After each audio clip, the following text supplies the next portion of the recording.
বিসমিল্লাহির রহমানির রহিম। আমরা বাস্তু সংস্থানের প্রকারভেদ নিয়ে এখন আলোচনা করব। বাস্তু সংস্থানের প্রকারভেদে আমরা মূলত দুই ধরনের বাস্তু সংস্থান পাবো। একটি হলো স্থলজ বাস্তু সংস্থান আর আরেকটি হলো জলজ বাস্তু সংস্থান। স্থলজ বাস্তু সংস্থানটা হলো এরকম, এটা স্থলভূমিতে আছে এই বাস্তু সংস্থানটি। তো স্থলভূমিতে আমরা যে বাস্তু সংস্থানটি পাই সেটা মূলত আমাদের দেশে বেশ কয়টা এলাকায় আছে। একটি সিলেট, পার্বত্য চট্টগ্রাম বনাঞ্চল, আরেকটি হলো খুলনার নিকটবর্তী যে সমুদ্র অঞ্চলটি আছে যেটাকে আমরা সুন্দরবন নামে ডাকি, সেই অঞ্চল। এই অঞ্চলগুলোতে আমরা কিন্তু এই বাস্তু সংস্থানটা দেখে থাকি। তো আমাদেরকে এরপরেও কিন্তু আরো কিছু বাস্তু সংস্থান আছে, এটা তোমরা হয়তো পরে পড়বা। সেটি হলো তোমার মরুভূমির বাস্তু সংস্থান, যেটা আরব দেশে আছে, ওদের বাস্তু সংস্থানটা। তো এই বাস্তু সংস্থানের বৈশিষ্ট্যটা এরকম যে সেখানে আমাদের অটোমেটিক্যালি সেই স্থানের পরিবেশের সাথে কিভাবে উদ্ভিদ প্রাণীগুলো মিশে আছে এই সম্পর্কে আমাদের ধারণা দেয়। তো এই উদ্ভিদ প্রাণীগুলো সেখানকার পরিবেশের সাথে মিশে থাকার ক্ষেত্রে আমরা যে ধারণাগুলো পাই সেই ধারণাগুলো নিয়ে আমি মূলত এখানে তোমাদের দেখাচ্ছি। তো আশা করি যে তোমরা এই বিষয়টি উপলব্ধি করতে পারবা। এখন দেখো, ফার্স্ট হলো এই সমুদ্রের তীরবর্তী এলাকায় যে বনভূমিটা আছে সেই বনভূমিকে আমরা বলি হলো ম্যানগ্রোভ বনভূমি, এই যে সুন্দরবনের। এই সুন্দরবনের ম্যানগ্রোভ বনভূমিটা, এটার অঞ্চলের একটু বৈশিষ্ট্য কি, তোমরা ওই এলাকায় যদি কখনো বেড়াতে যাও তাহলে দেখবা যে সমুদ্রের জোয়ার ভাটা প্রতিদিন সেই বনভূমি এলাকাকে প্লাবিত করে এবং অনবরত পানি আসতেছে, আবার 6 ঘন্টা পর আবার আসতেছে, মানে 6 ঘন্টা পর পর পানির এই ওঠানামা হয়। অর্থাৎ 2বার করে জোয়ার হয়, 2বার করে ভাটা হয়। এখন স্বাভাবিক উদ্ভিদ কিন্তু এই পানি সহ্য করার কথা না, কিন্তু সেখানে এই বনের কর্দমাক্ত যে পরিবেশ সেইটাকে যাতে তারা ঠিক মতো চলতে পারে সেই কারণে ওই উদ্ভিদগুলোর মূলের সাথে একটি অতিরিক্ত একটা শ্বাসমূল দেওয়া থাকে। এই শ্বাসমূলের ওপরে অসংখ্য ছিদ্র থাকে। উদ্ভিদ তার প্রয়োজনীয় অক্সিজেন ওই শ্বসনের জন্য সরাসরি ওই শ্বাসমূল দিয়ে তারা গ্রহণ করে। এই সমস্ত উদ্ভিদগুলোর মধ্যে আমরা পাবো হলো সুন্দরী, গেওয়া, কেওড়া, গোলপাতা, এই উদ্ভিদগুলো এখানে আছে। এই উদ্ভিদগুলোর বৈশিষ্ট্যই কিন্তু এরকম যে তারা ওই অতিরিক্ত শ্বাসমূল নিয়ে তারা কিন্তু শ্বাস গ্রহণ করে। আচ্ছা, আমি এই লাইনটা তোমাদের আবার একটু রিপিট বলতেছি। আমাদের স্বাভাবিক উদ্ভিদের মূল থাকে মাটির নিচে, আর এই সমস্ত উদ্ভিদের মাটির উপরেও কিছু মূল উঠে আসে, যে কথাটা এখানে লেখা আছে দেখো, যে উদ্ভিদের মূল মাটির নিচে না গিয়ে এরা খারাপ ভাবে কি করে উপরের দিকে উঠে আসে। এবং এদের আসার মূল কারণ হলো এদের মূলের আগায় অসংখ্য ছিদ্র থাকে এবং সেখান থেকে তারা অক্সিজেন গ্রহণ করে। এটা হলো মূল কারণ। দ্বিতীয় অপশন হলো সেখানে যে বানর, কচ্ছপ এগুলো থাকে তারা কিন্তু সরাসরি ওই উদ্ভিদকে খাদ্য হিসেবে গ্রহণ করে।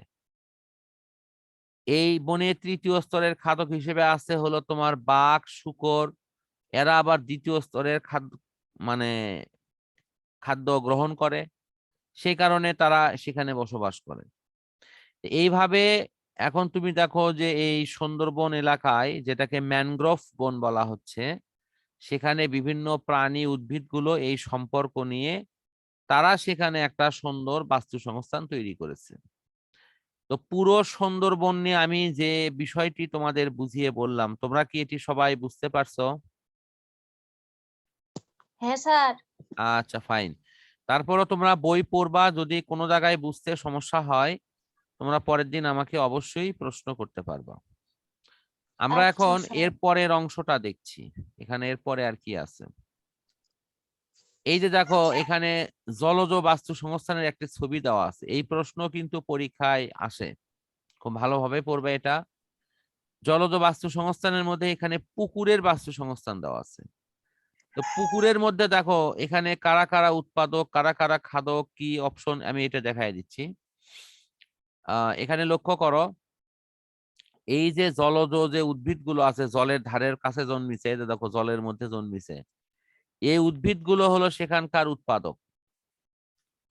আবার এই যে উদ্ভিদকে ধরে কে খাচ্ছে, যে হাঁস ধরে খাচ্ছে, বিভিন্ন পোকামাকড় ধরে খাচ্ছে, তারপরে যে এই যে মাছ ধরে খাচ্ছে, তাদেরকে বলা হয় হলো খাদক। এই মাছের মধ্যে আবার ছোট ছোট মাছ কিন্তু সেই উদ্ভিদগুলোকে প্রথম খায়।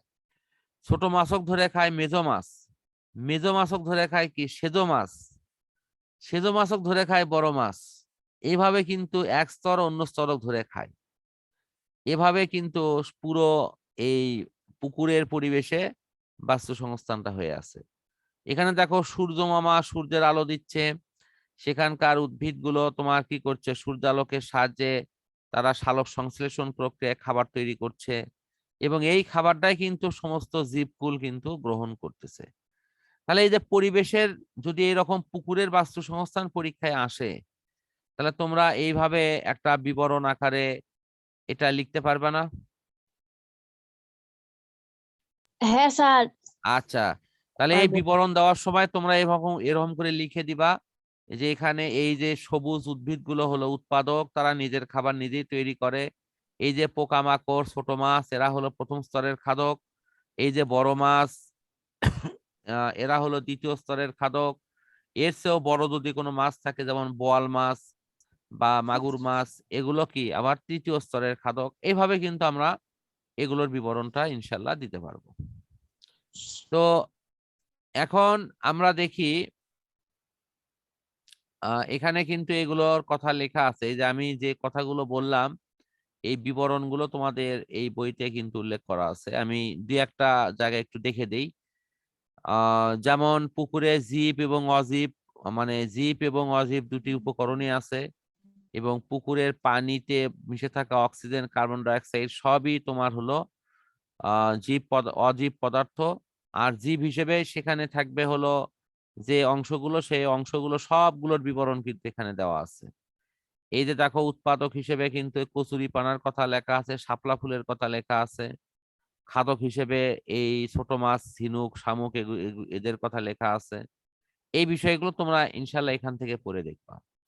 সবশেষে যেটি আছে সেটি হলো এই পুকুরে জীবের যে ব্যাকটেরিয়া, ছত্রাক, এরা যারা আছে এরা বীজযোগের কাজ করে, কারণ এরা সেখানকার জীবকে মরে পচে গলে ফেলে এবং তারা সেটি পরিবেশে আবার ফিরিয়ে নিয়ে আসে। এভাবে আমাদের কিন্তু উদ্ভিদের বিষয়ে মূল পরিচয়গুলো দেয়া আছে। তাহলে আমাদের এই উদ্ভিদের উৎপাদক হিসেবে ভূমিকা বা প্রাণী হিসেবে খাদক হিসেবে ভূমিকায় আমরা এই পুকুরের বিষয়টি সবাই ইনশাল্লাহ ক্লিয়ার ভাবে বুঝতে পারছি তো? হ্যাঁ স্যার। আচ্ছা, ফাইন। আমরা মোটামুটি শেষ অংশে চলে আসছি, আমাদের এই অংশটা মোটামুটি এখানে ক্লোজ করলাম।